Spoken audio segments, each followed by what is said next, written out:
All right, so in this video, we're going to be deriving the field solutions for the infinitesimal dipole, and we're going to be getting our power density, our radiated power, radiation resistance, directivity, and effective aperture. We're going to be going through all the mathematics, every single step along the way, and it's going to get intense. And you can't really find this information in textbooks. The textbooks will often give you these equations, but won't go through the steps. In this video, we're going to be going through the entire derivation. So let us just begin.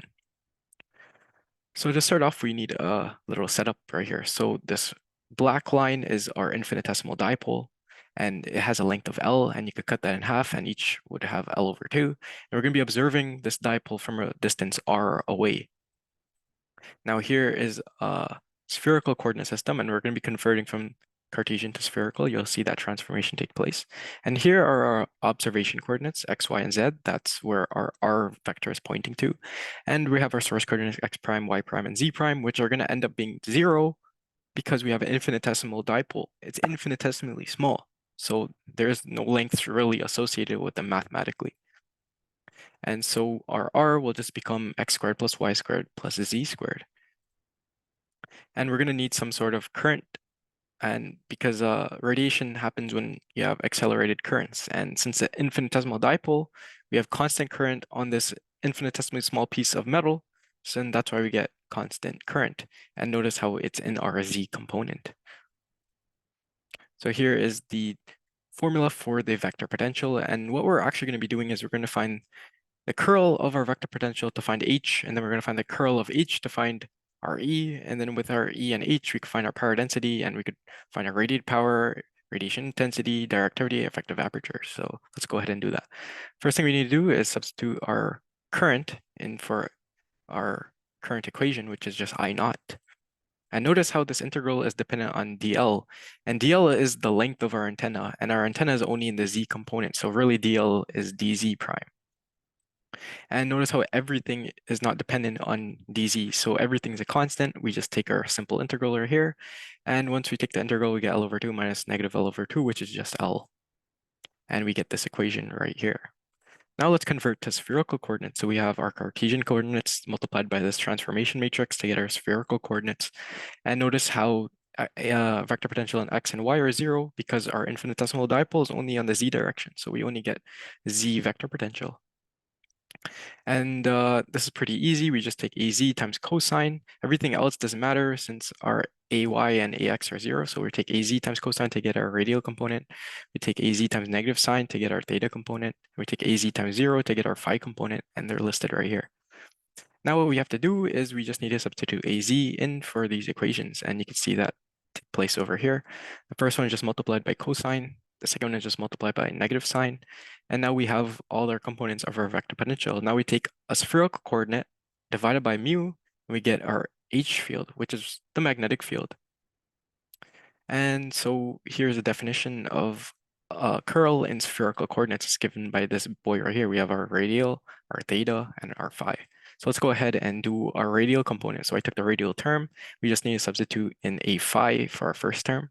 So a phi times sine theta and take the derivative with respect to theta. Well, a phi is just 0. And that's just going to turn into 0. And we need to take our derivative of a theta with respect to d phi. Well, there is no phi's, so that's just 0. And quickly we get our radial component of our magnetic field is just equal to 0. Now we could go through all the algebra for the second one, but let me just tell you, nothing's dependent on phi here, and our a phi is just 0, and we're going to end up with a 0 for our magnetic theta component. Now in our radial component, in our phi component, we actually have to do some mathematics. So our first derivative is r times a theta with respect to dr. So now let's take this derivative. Well, we got to multiply by r first, so the r's will cancel out, and you just end up with 4 pi on the bottom. And we just need to take the derivative of e to the minus jkr. Sorry, I forgot to put this in exponential form when I was doing the latex. Ooh, maybe I'll fix that, or maybe not. So e to the minus jkr, the derivative of that is just minus jk times e to the minus jkr. Now let's take a look at our second term. We've got to take this green function and take the derivative of cosine. Derivative of cosine is just negative sine. You can see that right here. Well, negative and negative become positive. Negative and negative become positive. And let's just factor out mu I naught L e to the minus jkr sine theta on 4 pi. We're just going to be left with the jk. We're going to be left with the 1 over r. So we have this guy right here. Now we just got to multiply r inside. And once we multiply r inside, we get r on the bottom, but we're not done yet. We got to divide by mu to get our h field. So let's just divide by mu. So the mu is gone now. And let's factor out a jk. And the reason why we could leave it in this form, but the reason why is in a lot of literature, you'll see the field components represented as some fraction multiplied by a bracket that is very familiar. 1 plus 1 over jkr. Some of them have another term 1 over jkr squared. Some of them even have 1 over jkr to the 3. And they just do this for completeness and just for symmetry between the equations. You could see the roll-off of the near and far field, which is a different topic. But here is all our components for radial, theta, and phi. So now we could go ahead and find our E field. So the curl of H is equal to j omega epsilon E. So let's take the curl of H and divide by j omega epsilon. So now we gotta do our spherical curl. Well, we already know our components for our H field, so let's go ahead and do the first one. So the first one for a radial component of our E field is gonna end up being the derivative of h phi times sine of theta. Well, h phi is right here, but we gotta multiply by sine of theta, and we're gonna end up with sine theta, sine squared of theta. The derivative of sine squared of theta is 2 times cosine times sine theta. So let's take this step by step. 2 divided by 4 is just 1 over 2. So we get 2 in the denominator. R times R is just R squared. So we get R squared in the denominator. And sine divided by sine is just 1. And we're only going to be left with cosine at the top. So we got this guy right here. Now to find our derivative of h phi with respect to d phi, well, luckily h theta is 0. So that term just drops off. So we don't even need to really care about it. But we're not done yet. We got to divide by j omega epsilon. So once we divide by j omega epsilon, the j's cancel out. And we can see that k over omega epsilon is really our wave impedance given by this expression right here. So we could substitute in eta for our k over omega epsilon, and here's our final electric field radial component. Now let's find our theta component. So first things first, we got to find the derivative of hr with respect to phi. Luckily, hr is 0, so this entire term drops off. And we got to find our derivative of r times h phi. Well, h phi is given by this equation right here. We're going to multiply it by r, so the r's and the r's cancel out. You can see we only have 4 pi on the bottom. And then we're taking a derivative with respect to dr. Well, we have e to the minus jkr, and we got this term here, which is 1 over jkr. So to take this derivative easily, we can just multiply e to the minus jkr times that bracket, and then we get e to the minus jkr plus e to the minus jkr over jkr. And 1 over jk is just constant, so we could bring that out. And the derivative of e to the minus jkr is just minus jk e to the r. And then we got to take the derivative of e to the minus jkr over r. So we got to use the product rule for derivatives. So let's go ahead and do that. You take the first function multiplied by the derivative of the second function. You take the second function multiplied by the derivative of the first function. So what we're going to do in our next step is we're going to factor out e to the minus jkr in yellow. So now it comes into the fraction in the front. And we're just going to be left with minus jk, which comes from this term right here. And we're going to be left with 1 over jk times minus jk over r. That's what's left over after you factor out e to the minus jkr. And in this term, we have negative 1 over r squared left over, so we get that showing up over here. Now what we're going to do is we're going to multiply 1 over jk into both of these terms, which is in the bracket. So 1 over jk multiplied by this, well, the jk's cancel out, you get negative 1 over r. That's this term right here. And then you multiply 1 over jk into this term right here, and you get 1 over jk r squared, of course, a negative. Now what we can do is factor out negative jk. Once we factor out negative jk, we're going to get, well, there's already a negative in the front of this fraction, so that becomes a positive, and we end up with jk squared because we already had a jk from before, and we factored one out right now. And once you do that, you get 1 over jkr for the second term and 1 over jkr squared for the third term. But we're not done yet. We gotta divide by j omega epsilon. So once we divide by j omega epsilon, this j and this j cancel out. We get jk squared times the rest of this stuff. We could substitute k over omega epsilon as eta, the wave impedance, and we're gonna end up with a theta component for our h field as this guy right here. And we could go through all the algebra, but h theta and hr are 0, and the phi component is dependent on h theta and hr. and those are both zero. So our E field in the phi component is going to end up just being zero. So now we have all of these fields. We have the vector potential, and more importantly, we have our magnetic fields and our electric fields. Notice how there's a sort of symmetry between them. When HR and H theta are zero, we get actual functions for ER and E theta. And when H phi is a function, we get zero for E phi. So now we could go ahead and get our power density. Now power density is defined as 1/2 times E cross H complex conjugated. Now we're gonna have to do an extra step, complex conjugate our H field. So our E field's pretty straightforward. Just substitute in our components and for each of the unit vectors. And we got a complex conjugate this guy. So these two rules here are the two general rules when complex conjugating complex numbers. And we could go ahead and do that. Um, but what ends up happening is the e to the minus jkr turns to e to the jkr, and the first term becomes negative, second term stays the same. Why does it stay the same? I'm not going to go through all the steps, but j and j end up in the second term. If you multiply j into it, I might as well go through all the steps. First, we multiply j that's outside into this guy, because we got to switch the signs of some things. We get j times e to the minus jkr here, so we got to switch the sign of this guy. And j over j cancel out, so really, uh, there's no j in the front, so you're only switching the sign of within the exponential. And then once you factor out the j and you change the sign, you're just going to end up with -1. And you got to refactor out the e to the jkr. And that's why we got a positive exponential guy, and we got -1 in this bracket over here. So now we're ready to do our cross product. And to do a cross product, we could really take the determinant. And once we do that, substituting E phi is 0, HR is 0, H theta is 0. We're going to have a lot of things just setting to 0. For example, our phi component of our power density is 0, and our R component of our power density is just E theta times H phi complex conjugated, and our theta component is ER times H phi complex conjugated. So let's go ahead and do our radial component of power density. So we got to take our E theta in blue and multiply by H phi complex conjugate in red. First thing we do is we're going to take this entire fraction and multiply it by this entire fraction, because all of these terms are just multiplied together. And there's only the only difference between these two fractions in the front is just eta. So we're going to get eta times the entire fraction squared, and then we just got to multiply these two brackets together. And once you multiply these two brackets together, a few things are going to cancel out, but what you're going to end up with is what's in orange, and you get -1 plus 1 over jkr to the power 3. So next thing we can do is we can substitute k is equal to 2 pi and lambda, and that's going to be squared. And we could substitute j squared is equal to -1, so that's why we now get a negative, and the j disappeared. And 2 squared is 4. That's why you get 4 here. 4 squared is 16. 4 divided by 16 is 1 over 4.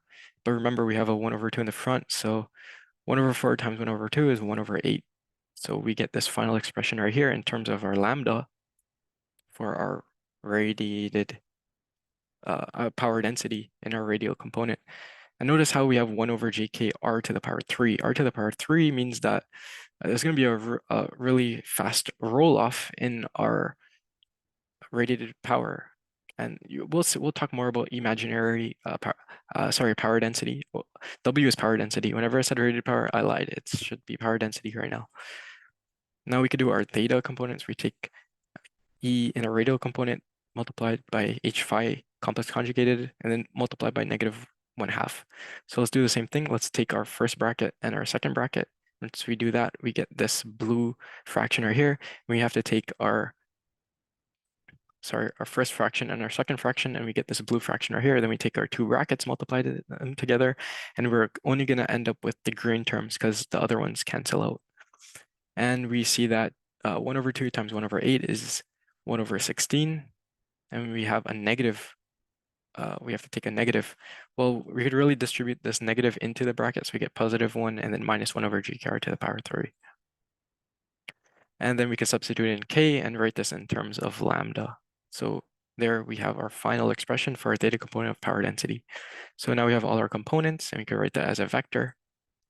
And since we write that as a vector, And we want to find our radiated power now. We got to take a double integral in spherical coordinates. And to do that, we got to multiply it by r squared sine theta in our radial component. And we have to dot that with our power density. And once you do that, so WR times r squared sine theta plus all the other stuff, well, they just cancel out because there's zeros here.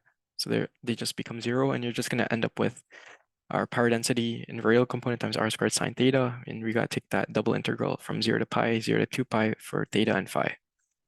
And you can see that take place right here. Well, our radial power density is just given by this teal equation right here. We got to multiply by that by r squared times sine theta. Well, we already have a sine squared, and we have to multiply that by sine. We're going to get sine cubed, and we have r squared, and we have r squared there. Those are going to cancel out. So we got to take this derivative. Luckily, most of these are all constant. They're not dependent on theta or phi, so they could all come out of the integral. We just need to take the integral of sine cubed of theta with respect to theta from 0 to pi, and that just turns out to be 4/3. So now we have to take our 4/3. Well, that's a constant, luckily, so that could come outside. You could see that in blue over here, and we just need to take our integral from 0 to 2 pi of 1 times d phi, and that just ends up being 2 pi. And once you substitute 2 pi into this fraction and you do some solving, you're just going to end up with this equation for radiated power over here. But we're not done, because soon we're going to have to talk about complex and real radiated power, and we're going to do some more steps. We're just going to break this into real and imaginary components as two terms instead of having this bracket. So j to the power 3 is really negative j. And when you have a negative complex number at the bottom, you could bring it to the top and it becomes positive. So here you could see the real and the imaginary components. And the difference between the real and imaginary components is that the imaginary has a factor of 1 over kr to the power 3. And what we can do here now is substitute in that k for 2 pi on lambda, because we want to rate this in terms of lambdas. Well, that's what I see in the literature. Right, so here we have our radiated power, the real component. We have our imaginary component. Now to find a radiation resistance, we're going to take our real component of power, because power is equal to I squared R, and then divide by 2 for time averaged. So let's solve for R, which is actually our radiation resistance. And once you do some algebra, you end up with 2 pi times the wave impedance on 3 times L over lambda squared. And the wave impedance of free space is 120 pi, about 370 something ohms. That's what 120 pi turns out to be. And if you search on Google the radiation resistance of small dipoles, lots of times you'll see this equation just pull up. Now we could find our radiation intensity. That's defined by r squared times our average power density. Now, what is average power density? Well, it's really the real component of our power density. So what we're going to do is we're going to break up our power densities into real imaginary components, which is the next step right here. And I didn't go through all the steps because there is a lot of steps in this entire derivation. I just gave them to us. So our radial component has a real component and imaginary component, and our theta component is purely imaginative. Also notice how the real components, the imaginary components all have high values of 1 over r, see 1 over r to the 3. This one has 1 over r to the 2 times 1 over, so 1 over r to the 5. This one also has 1 over r to the 5. Complex power stays in the near field, while the real power gets projected out in further distances. So now we have our real component of power density, and we multiply that by r squared. So r squares cancel out, and we get this function here. It's a function of theta and lambda and a bunch of things, but really to maximize this function, theta should be 1. So when theta is equal to 1, we get our maximum. When theta is equal to 0, sine of that becomes 1, and then that's the maximum of this function. So we got this expression for our maximum radiation intensity. Now, directivity is just defined as 4 pi times our radiation intensity on the real component of radiated power. Now that's in red, radiated power is in yellowy orange. And once we do a bunch of algebra, I color-coded everything so you can see where all the terms actually end up going and canceling out. And you just end up with 3/2, which is 1.5. So directivity compared, well, isotropic, like when you do directivity, it's compared to an isotropic antenna. So you get 3/2. And that's everything. We went over a bunch of math. Thanks for watching.